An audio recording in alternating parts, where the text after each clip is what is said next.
గజ్వేల్లోని MLA కార్యాలయంలో గజ్వేల్ నియోజకవర్గ BRS party incharge Vanteru Pratap Reddy విలేకరుల సమావేశాన్ని నిర్వహించారు.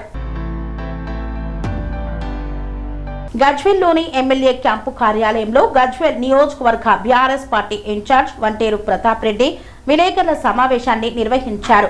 నాడు కేసీఆర్ ప్రభుత్వం రైతులకు 24 గంటల ఉచిత కరెంటు ఇస్తే నేడు 3 గంటల కరెంటు సరిపోతుందని రైతు వ్యతిరేకి కాంగ్రెస్ రేవంత్ రెడ్డి ప్రభుత్వం చెప్పడం చాలా దుర్మార్గమన్నారు.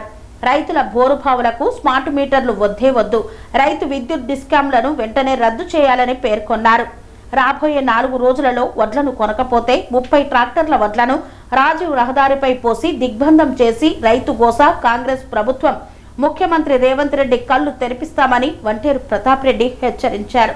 రైతుల పంటలు కొనకపోతే రైతుల నడ్డి విడవడానికి మరో డ్రామాకు కాంగ్రెస్ రేవంత్ రెడ్డి ప్రభుత్వం కేంద్రంలోని నరేంద్ర మోదీ ప్రభుత్వంతో కుమ్మక్కై ట్రాన్స్కో జెన్కో విద్యుత్ సంస్థలు 2 ఉంటే ఇప్పుడు కొత్తగా రైతుల నడ్డి విడవడానికి రైతు రెగ్యులేటరీ కమిషన్ ఏర్పాటు చేసి రైతుల మోటార్లకు మీటర్లు పెట్టి రైతుల ముక్కు పిండి రైతుల దగ్గర డబ్బులు వసూలు చేయడానికి రైతుల రక్తం తాగడానికి కాంగ్రెస్ రేవంత్ రెడ్డి ప్రభుత్వం సిద్ధమైందని మండిపడ్డారు. రాష్ట్ర ప్రభుత్వం 30,000 కోట్ల అప్పుకు కేంద్రంలో నరేంద్ర మోదీ ప్రభుత్వానికి లొంగిపోయి తెలంగాణ రాష్ట్ర రైతుల ఆత్మ గౌరవాన్ని ఢిల్లీకి తాకట్టు పెట్టడానికి కుట్ర పన్నుతుందని మండిపడ్డారు. కేంద్ర ప్రభుత్వంతో కుమ్మక్కైపై ట్రాన్స్కో జెన్కో 2 పవర్ సెంటర్స్ ఉండేటివి. ఇప్పుడు కొత్తగా రైతు రెగ్యులేటరీ కమిషన్ ఏర్పాటు చేసి రైతు వేసుకున్నటువంటి బోర్ల దగ్గర బోరు బావుల దగ్గర కరెంటు మీటర్లు పెట్టే ప్రయత్నం జరుగుతూ ఉంది. రాష్ట్ర ప్రభుత్వం 30,000 కోట్ల అప్పుకు లొంగిపోయి కేంద్ర ప్రభుత్వం దగ్గర తెలంగాణ రాష్ట్ర రైతుల యొక్క ఆత్మగౌరవాన్ని తాకట్టు పెట్టి రైతుల ముక్కు విండి బోరుబావుల దగ్గర మీటర్లు పెట్టి డబ్బులు వసూలు చేసే ప్రయత్నం జరుగుతూ ఉంది. ఎన్టీ రామారావు ముఖ్యమంత్రి కాకముందు గ్రామాలలో బిల్ కలెక్టర్ ఉండేది. బిల్ కలెక్టర్ అంటే రైతులు జంకేది. ఒక్కరోజు కరెంటు బిల్లు కట్టకపోతే మోటార్ దగ్గర కనెక్షన్ తీసేసి పొలాలు ఎండిపోతుంది. మరి స్టేట్ అంటే 83-84 పరిస్థితి ఇవాళ మళ్ళీ కేంద్ర రాష్ట్ర ప్రభుత్వాలు కుమ్మకై రైతుల యొక్క బోరుబావుల దగ్గర మీటర్లు పెట్టి డబ్బులు వసూలు చేసి ప్రయత్నం జరుగుతూ ఉంది. దానికి తీవ్రంగా మేము వ్యతిరేకిస్తున్నాం. బీఆర్ఎస్ పార్టీ కేసీఆర్ గారు అధికారంలో ఉన్నప్పుడు 30,000 కోట్లు అప్పు అవసరం లేదు, బోరుబావుల దగ్గర మీటర్లు పెట్టమని చెప్పి కరాఖండిగా కేసీఆర్ గారు చెప్పి కేంద్ర ప్రభుత్వం సహకరించకుండా కేంద్ర ప్రభుత్వం రాష్ట్రానికి రావాల్సినటువంటి నిధులు ఇవ్వకుండా అప్పులు పుట్టనీయకుండా రైతులే ముఖ్యమని చెప్పి ఆ రోజు కేసీఆర్ చెప్తే ఇలా రైతుల ఆత్మగౌరవాన్ని తాకట్టు పెట్టి రైతుల బోరుబావుల దగ్గర మీటర్లు పెట్టడానికి ఒప్పుకొని ఇలా 30,000 అప్పు కోసం లాలుచీ పడుతున్నటువంటి ముఖ్యమంత్రి రేవంత్ రెడ్డి గారు దాన్ని మేము తీవ్రంగా ఖండిస్తున్నాం. రాష్ట్ర వ్యాప్తంగా బీఆర్ఎస్ పార్టీ బృందాలు రైతుల పక్షాన నిలబడి మీటర్లకు వ్యతిరేకంగా పోరాటం చేస్తాం. మీటర్లను పెట్టనిచ్చే ప్రయత్నం మానుకోవాలని చెప్పేసి మేము కేంద్ర రాష్ట్ర ప్రభుత్వాలకి విజ్ఞప్తి చేస్తున్నాం. దాంతోపాటు ఇలా రైతులు పండించినటువంటి పంటలు ఎక్కడ కూడా కొనుగోలు చేయడం లేదు. ఎక్కడి పంటలు అక్కడే ఉన్నాయి. ఇలా ప్యాడీ పర్చేసింగ్ సెంటర్లలో ఎక్కడ ధాన్యం అక్కడే ఉంది. కలెక్టర్ గారు అధికారులు చేతులు అమ్ముకోవాలో తెలియనటువంటి పరిస్థితి ఉంది.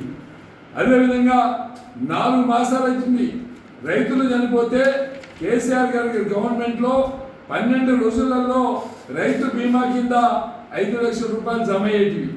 ఇవాళ 4 మాసాల నుంచి ఏ రైతు చనిపోతే కూడా 5 లక్షల రూపాయలు రావట్లేదు. రైతు బీమా ప్రీమియం కట్టకపోవడం వల్ల ఇలా రైతు బీమా ఎత్తివేసింది. దానివల్ల కూడా రైతులు చాలా ఇబ్బందులు పడుతూ ఉన్నారు.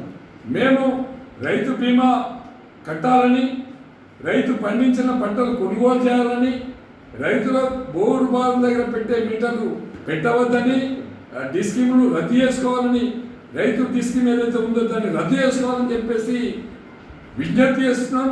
దీనికి నిరసనగా 4వ తారీఖు నాడు రాజీవ్ రహదారి మీద 30 ట్రాక్టర్ల వడ్లు తీసుకొచ్చి రాజీవ్ రహదారిని దిగ్బంధం చేస్తున్నాం. బస్సు డిపోలకు, అదేవిధంగా ఎమర్జెన్సీ ఉన్న వాళ్ళకు రూటు మార్చుకోవాలి, రాజీవ్ రహదారి మీద దిగ్బంధం చేసి దీనికి అంటే రైతులకు వ్యతిరేకంగా పనిచేస్తున్నటువంటి కేంద్ర రాష్ట్ర ప్రభుత్వాల కన్నువిప్పు కలిగే విధంగా రాజీవ్ రహదారిని వడ్ల రాష్ట్రంతో దిగ్బంధం చేస్తామని చెప్పి ఈ సందర్భంగా హెచ్చరిస్తున్నాం. దీనికి పూర్తి బాధ్యత కూడా సిద్దిపేట జిల్లా కలెక్టర్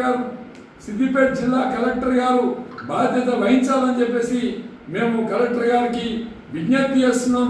మీరు పోలీసు వాళ్ళని పెట్టినా, మీరు ఎట్లాంటి దండును పెట్టినా దీన్ని ఎట్టి పరిస్థితుల్లో రాజీవ్ రహదారి మీద ఎక్కడో ఒక దగ్గర మీకు లొకేషన్ చెప్పకుండా మేము రాజీవ్ రహదారి మీద వడ్లు పోసి దిగ్బంధం చేసి రాష్ట్ర కేంద్ర ప్రభుత్వాలకు కన్వింపు కలిగే విధంగా చేస్తామని చెప్పి ఈ సందర్భంగా హెచ్చరిస్తుంది. స్వామి బోధానంద గోసేవ ఆశ్రమం సైథాపూర్.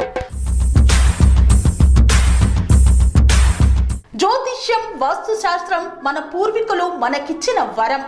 దుర్గాదేవి, కాలభైరవ ఉపాసనతో వాక్సిద్ధి పొందిన శ్రీ శ్రీ బోధానందగిరి స్వామివారు మీకు ఎలాంటి సమస్యలున్నా, వాటిలో ముఖ్యంగా ధన నష్టం, ఆరోగ్య నష్టం, భార్యాభర్తల మధ్య గొడవలు, ప్రేమించుకున్న వారు దూరం అవడం, ఎన్ని సంబంధాలు వచ్చినా పెళ్లి ముడి పడకపోవడం, రోడ్డు ప్రమాదాలు, అప్పుల బాధలు, వ్యవసాయంలో నష్టాలు, పెద్దల మాట పిల్లలు వినకపోవడం, ఆరోగ్య శాంతి, గృహశాంతి, మనశ్శాంతి లేకపోవడం, ఇలాంటి సమస్యలు ఉన్నట్లయితే ఒక్కసారి స్వామీజీని కలవండి.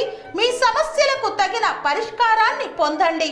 అంతేకాక అన్ని రకాల వ్యాధులకు గోపంచకవ్య మరియు మూలికా వైద్యం చేయబడును.